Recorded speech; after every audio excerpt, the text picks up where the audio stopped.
Machiegni e paw tuke Jacob Simwa Jaloch mar jakpot mar kor juma mano Shabiki midweek jakpot.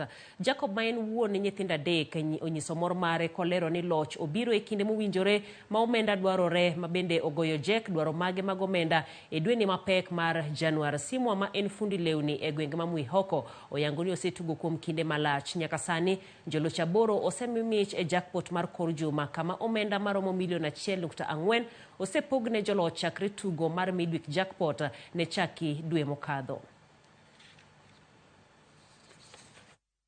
Kuhusu karo ya watoto wangu. Okay. Nina mtoto wa kwanza kifungua mimba, amefanya kidato cha 4, anatakana aingie college. Mtafutaji achoki. Lazima paka ukichoka uone umefika mwisho kwenye unataka. Sasa nikaweka moyo, lazima paka siku moja niwe nimepatika hata mimi nipate. Wasidhani kwamba shabiki.com ni kupatisha, ni ukweli. Si kitu ya kupatisha ya kwamba wacha nione ni kama nitapata. Wekelea utapata.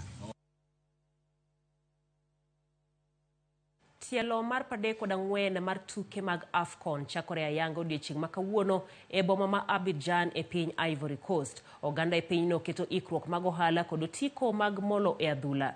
Thothgi nigi geno e wi tukego kod ber mabiro bedoe. Ochieng' Emmanuel lerono mathoth.